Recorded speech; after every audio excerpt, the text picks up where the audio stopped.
Kini ang Digicast Negros X, ang top 10 ng mga balita sa Negros Island region. Ang amo ni kadulong sa inyo. Ang yari rin yung mga top stories of the day. Today is June 25, 2026, Huwebes Kadlaw. Masobra sa 150 ka mga estudyante, wala gitugutan maka-intra sa graduation rights, eskwelahan, wala maka-renew sang permit. Senior citizen nga bago gwa sa ospital, patay matapos nabungguan sa motor nga ginadala sa SK Secretary nga ginaaligar hubog. Masobra sa 1,200 ka mga baboy ang nagkalamatay sa Negros Occidental. Bangkay sa ginpatay ka persona, ginhulog sa creek, mga sospek, arestado. Kag sa good vibes, ginahandaan na ang Batang Pinoy 2026 sa Bacolod City. Inatanan sa Digicast Negros X.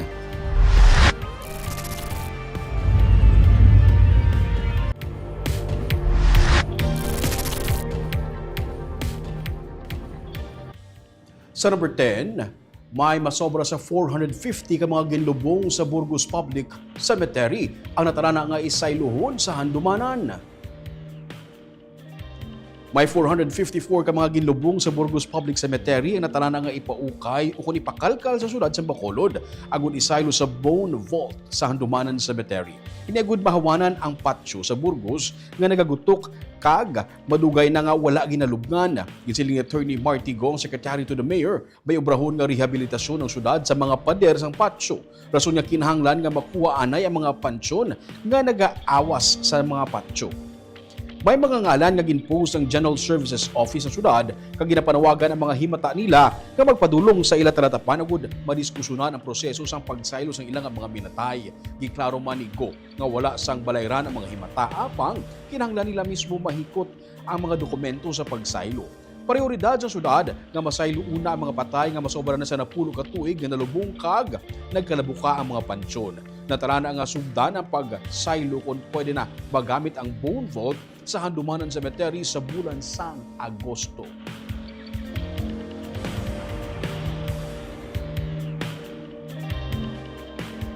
Through social media, ang G-Serve, sang 454 ka names, 454 ka names, sang mga plano isaylo dito sa Handumanan Cemetery. Noong proseso ni ginpost ini para pahibaron ang mga pamilya nga magkadto diri sa PAAD, Public Assistance, Public Affairs and Assistance Division Office di sa 3rd Floor sa NGC kay para makuha contact details ang pamilya. Kuha na sila contact details kay i-explain na sa ila ang proseso kung paano magsaylo kag kung paano himuon. Ipa-assure man na sila nga no expense, wa ibalayran sa city galing may masunod lang nga proseso kag kung i-explain man sa ilang timeline kung saan ni himuon kag paano ni kag pagplaster dito sa Handumanan kung diin sila na ito i-plaster sa Bone Vault amo man natong i-plaster sa ila. So may consultation anay nga matabo antes nagihuon dito ang mga tulan sa mga minatay nila sa Burgos Public Cemetery. Ani ang mga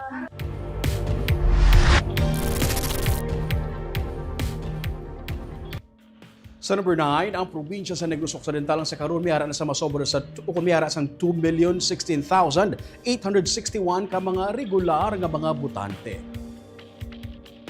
Gisiling ni Commission on Elections Regional Director Lionel Marco Castellano, wala man nila nalabot ang target pero may saka sa gihapon sa kadamuon sang bagong registered voters. Sa nagligad nga pinili ay yara sa 2,009,000 ang mga botante. Masobra sa 100,000 man ang nakakas sa list of voters suno kay Castellano bangod sang failure to vote twice sa piyak ka bahin. 683,285 naman ang tigay nga nakarehistro para sa sangguniang kabataan. Mataas ang naging outcome suno sa kay Castellano bangod man sang satellite registration nga ginbabaskog. Para pang validation sang EBAD o kung Election and Barangay Affairs Division sang COMELEC sa Siquijor kag Negros Oriental. Upakot pa rin tayo ng 2 million. So, na-surpass natin yung kahit na nagtanggalan yung marami tayong tinanggal, lumabot pa rin tayo ng 2 million. Sa SK natin is 683,285. So, kumbaga ma'am, mas malaki ang increase natin sa SK. Dulot po ng yung ginawa naming mga satellite registration sa mga schools.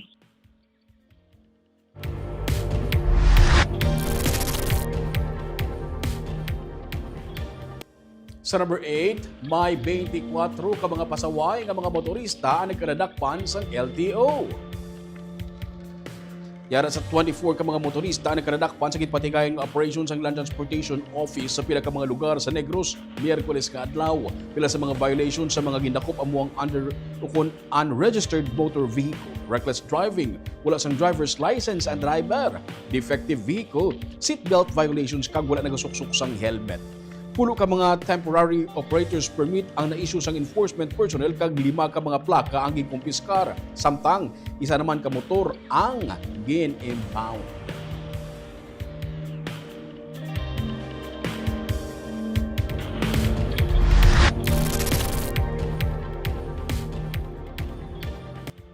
Sa number 7, bangkay sang ginpatay nga persona ginhulog sa isa ka creek. Mga sospek nagkanadakpan. Nasapuan sang manugpanguwa sang paka ang bangkay sa isa ka lalaki sa creek gasakop sang sitio Balingasag, Barangay Masulog, La Castellana, Miyerkules sang hapon. Ginkilala ang biktima kay Aliasani, 48 anyos sang Barangay Masulog. Sa follow-up operation sang PNP, nakilalaan ang 3 ka mga sospek kag nagkanadakpan. Sila mo sanay alias Ray, alias Rom, kag alias John. Ang 3, among ulihin nga mga upod inom-inom sang biktima antes siya nasapuan nga wala na sang kabuhi.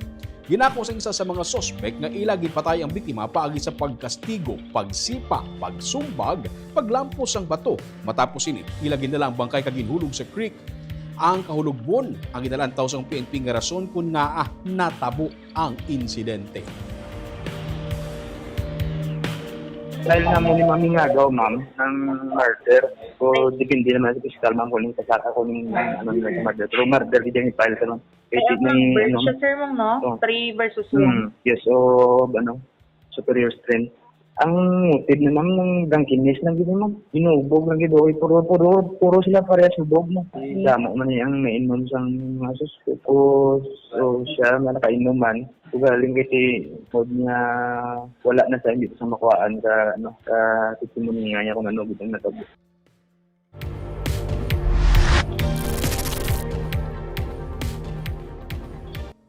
Sa number 6, mayara na sa masobra sa 70% sa mga estudyante sa mga pampublikong eskwelahan sa Bacolod na nakabaton sa libre nga mga school bags kag PE uniform.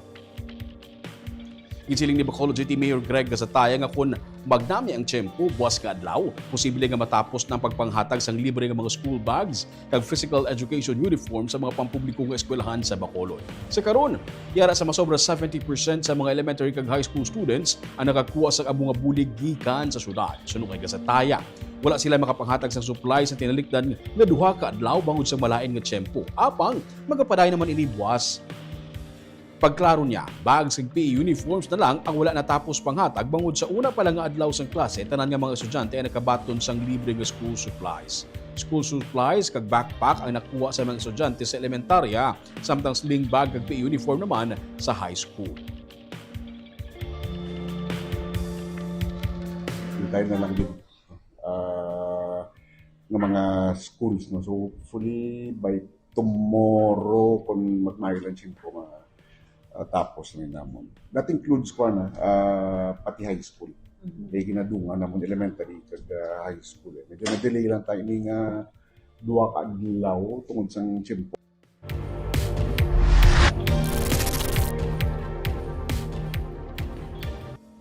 Sa number 5, may masobra na tanan sa 1,200 ka mga baboy ang nagkalamatay sa Negros Occidental bangod sang masakit.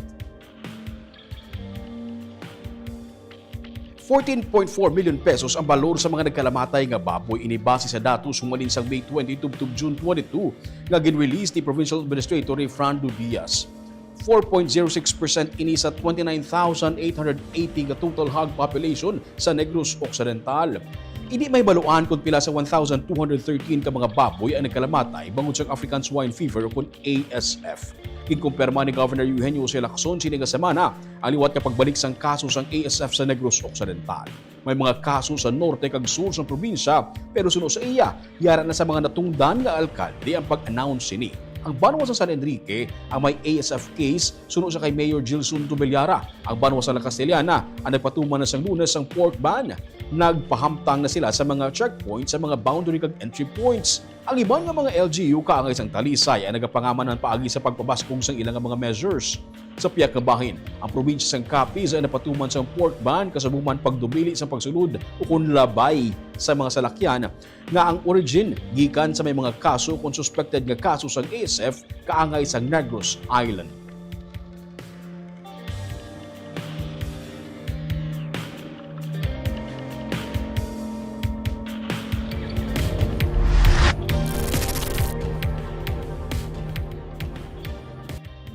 Sa number 5, USLS mas ginpabakod ang seguridad sa eskwelahan matapos ang sunod-sunod nga mga insidente sang violence sa pila ka mga eskwelahan sa iban nga mga probinsya.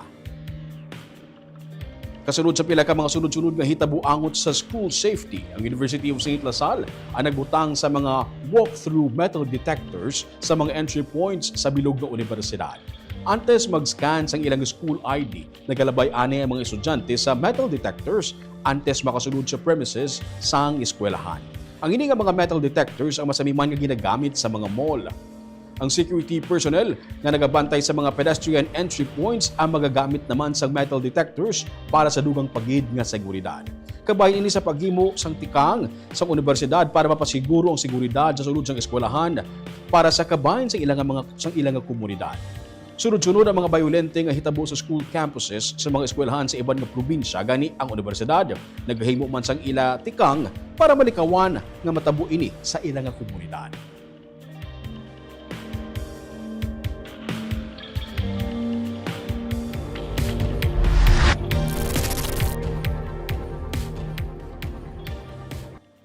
Sa number 3, Department of Education Negros Island Region ang nagapasalig nga ang seguridad sa mga learners amo ang ila prioridad. Kasunod sang school shooting incident nga nagluntad sa Tacloban kung sa diit 3 ka menor de edad ang napatay kag 15 ang nasamaran, mga eskwelahan sa NIR ang nagapabaskog sang ilang nga tikang para sa safe school. Sa Negros Oriental High School, ginapatuman ang bag inspection sa main nga entrance ng eskwelahan. Suno kay Almi Cesar de Quina. Ang pagpatuman sang bag inspection yara sa tag sa kapamuno sang eskwelahan. Kaagay sang kung kada sino ini ipatuman. Ginasunod diri ang no contact policy kag kung mayara sang ginasiling suspicion nga may nagakaigo nga protocol nga ginagamit para diri. Sa Bacolod City, ang PNP may foot patrolling man ginapatigayon sa mga eskwelahan. Tuyo man sini nga pabaskogon ang police presence sa area para malikawan ang pagluntad sa anuman nga krimen. Suno kay Dikinya, ginsulit na nila ang DepEd Order 6 sa mga eskwelahan ukon ang ensuring a safe and motivating learning environment.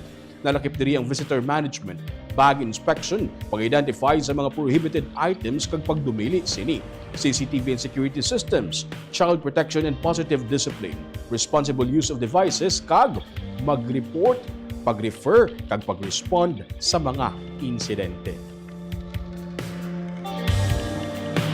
Nalakip diri several items like say for example ang ato niya pagpatuman sing learner handbook, ang policies and guidelines naton para sa aton mga kabataan.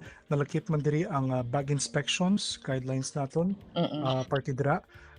Allow me to highlight this one or to provide additional info with regards to bag inspections. We do this in such a way that it is not prejudicial sa aton mga kabataan. So we follow the no contact policy.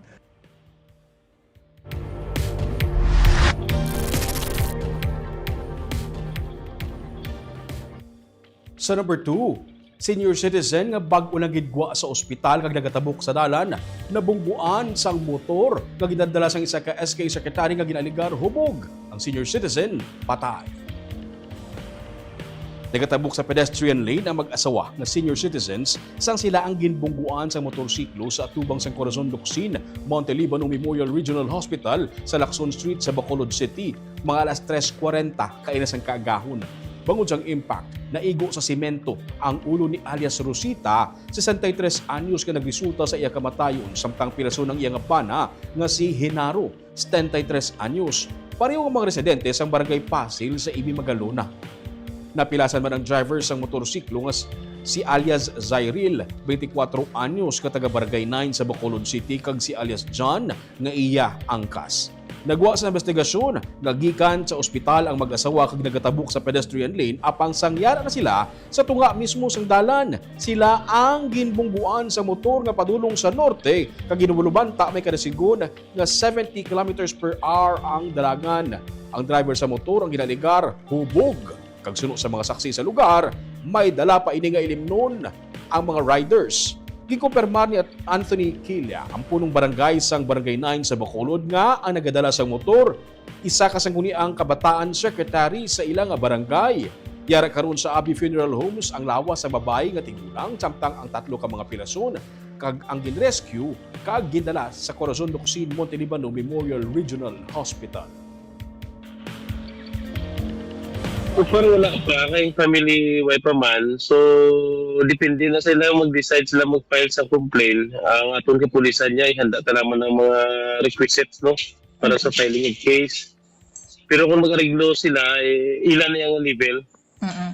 Subong hindi ta pa na maka-call sa ila kahit ginauna pa to ang napatay. Then, ang driver sa motor atuman sa ospital. So, kung makagawa na guro, that's the time nga ma-meet up sila sa station para kung anong desisyon, follow up sa ating investigator.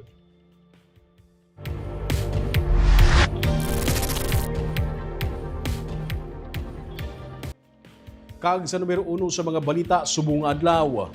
Masobra sa 150 ka mga estudyante sang Ama Computer College ang wala gintugutan nga makaupod sa graduation rites kahapon nga adlaw.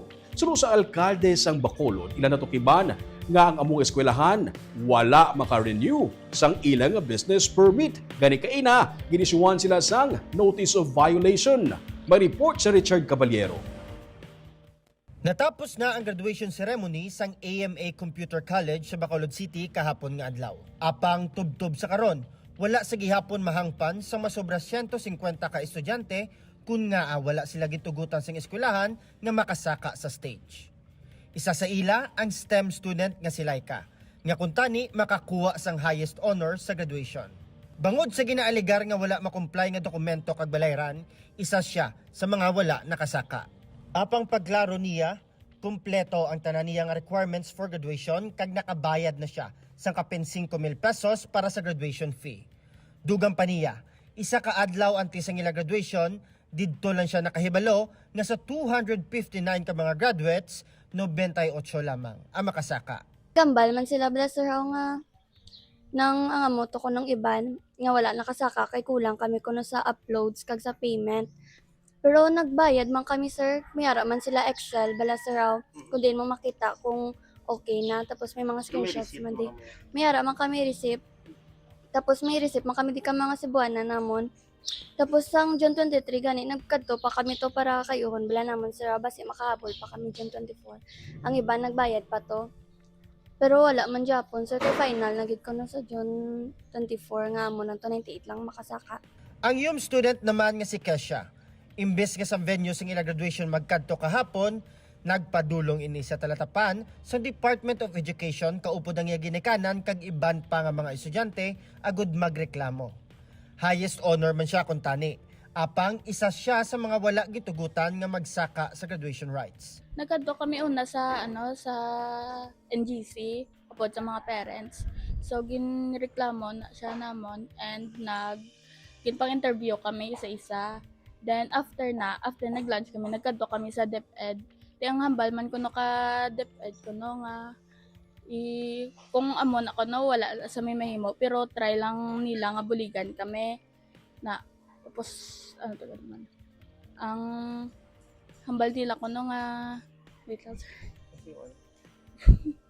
nalipat ko na hambal to nila nga kung amo na nastorya na nila nga namang ang ano nagkadto na to ang DepEd sa Gua School pero wala may nagtubang kuno nga nga taga Maynila. Miss ka ng teachers namon wala nagtubang sila. Bisan wala makasaka sa stage sila kag Kesha, nakuha naman nila ang ilang mga credentials kag naka-enroll na sila sa kolehiyo. Ginakasubo lang nila kay wala man sila maka-eksperyensya nga makasaka sa stage ng graduation sang grade 6 bangod sang pandemic. Nagalaom sila nga maabot ang adlaw nga maupod nila sa entablado ang ila mga ginikanan. Bilang pagpasalamat sa ila kabudlayan samtang nag-eskwela sila. Kung istoryaon ka DepEd ang school namon nga kung hindi kami ka-graduate by July, ipag-graduate kami July mga wala kasaka. Kung hindi sila magpasugot, i-refund ang amon nga money. Kung hindi pa sila magpasugot, ikasuhan sila kuno ka mga Bali ang parents. point siya, pwede nyo makuha inyong credentials. Mini-graduate ka mo, but the ceremony, amo ng problem. Oo, amo na. Makagraduate kami pero ang gusto ba ka mga parents namon, ka mga estudyante makasaka kami kay kaisa lang namong sa kabuhi namon. Sa grade 6 sa middle way man kami kasaka tungod kay pandemic. Mag high school hindi man kami kasaka. Amo na ingalain gid buot ka mga parents namon. Matapos nga nagreklamo ang mga estudyante sa DepEd kag sa talatapan ni Bacolod City Mayor Greg Gasataya, ginusisa kag natukiban nga wala pa ang AMA Computer College makarenew sang ila business permit bangod may mga requirements pa ini nga wala makomply. Ilabi na sa Bacolod Environment and Natural Resources Office kag City Health Office.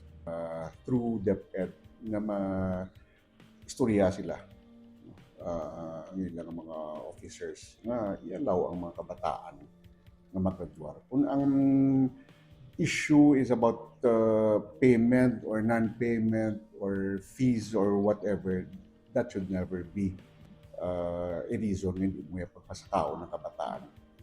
May mga guidelines mo lang ang butang at kung wala kabayad ang bata, pwede mo lang na iyang pasakaon mo lang, i-hold mo later on ang mga dokumento until such time na makabayad. What is important na pagpasakaon, pamartsahon din ang kabataan kung nakakomply sa tanan ng mga academic requirements. When we say academic requirements, kumpleto grades na pasar niya. Ginataga na sa syudad sang 3 ka adlaw ang eskwelahan agud magpadulong sa Bacolod City Permits and License Division. Tubtob sa karon, wala pa makapagwa sang official statement ang eskwelahan. 6 wala sila business permit. Yes, nag-apply sila, but it is not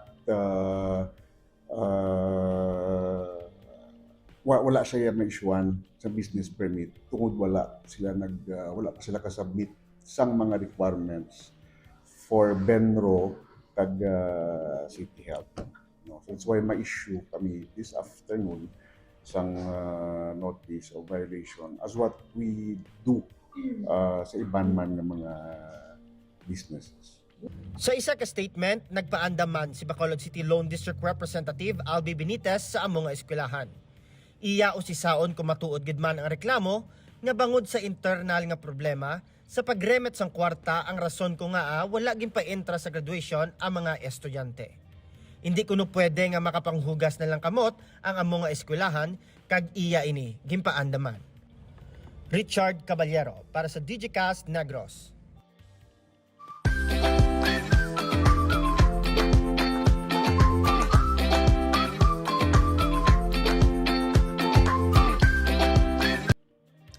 Kag sa good vibes, ginahandaan na sa karon ang Batang Pinoy 2026 nga pagahiwaton sa Bacolod City.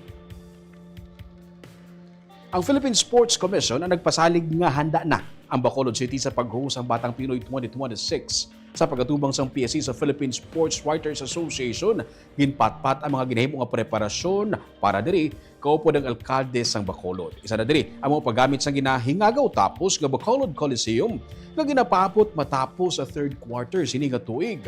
Ginanunsyo man ni Bacolod City Mayor Greg Gasataya nga suportado ang kahiwatan sang private sector kag may masobra sa 4,000 ka mga hotel rooms kag Airbnb accommodations ang sarang maka-accommodate sang mga bisita. Damlag pa ang Bacolod man ang nagkusang Negros Island Regional Athletics Association meet, ang National Private Schools Athletic Association competitions, kag FIBA Under-18 Women's Asia Cup Shaba Qualifiers 2026. Mas sobra sa 15,000 delegates ang ginapaabot nga makigbahin sa National Youth Sports Meet kung sa diin mga student athletes nga nagaedad 8 to 15 years old. Ikan sa nagkaninain nga mga rehiyon sa Pilipinas ang magakompete. 30 ka mga sports events ang patigayunon sa Bacolod humanin December 12, tubtub 18. So on our part, our private sector is ready support us, the restaurants, hotels, Airbnbs. DepEd is our partner in terms of accommodation. We have enough rooms. No? Aside from the hotels, our accommodations for our athletes. No? So we are ready for it. And I think together with the PSC also, we'll be launching the sports app to be used for the Bata Pinoy 2026. Shout out anay sa ato nga mga live viewers subong hapon si Ma'am Jocelyn Loquero maayong hapon sa Ruming kag Digicast team. Watching live from Hong Kong, si Lindol Sunyo maayong hapon Negro, si Gloria Bantigay, good afternoon Digicast NIR kag sa Ruming. Watching from Pulupandan, si John Randolph Rubin maayong hapon Digicast Negros, si Mirna Garrido Clavel, good PM Digicast NIR and sa Ruming watching from Bacolod City. Si Chona Evangelista Caredo, maayong hapon Digicast Negros watching from Singapore. Si Romel Mahilom Galyo, good PM Digicast Negros. Si Junard Rosales, maayong hapon Digicast Negros watching from Hacienda Mayo, Barangay Sicaba, Cadiz City. Si Chris Paduhilaw, maayong hapon sa Ruming watching live from Banga Lutak, Barangay Narawis sa Hinigaran. Si Ma'am Jessica Cristina Canoy, may ginapang shoutout ng mga ngalan. Kag si Jessery Garucha Hivero, good PM Digicast Negros. Kamuyan tong top 10 ka mga balita sa Negros Island Region subong adlaw. Tubtub sa buwas. Ako si Romeo Subaldo, mayong hapon.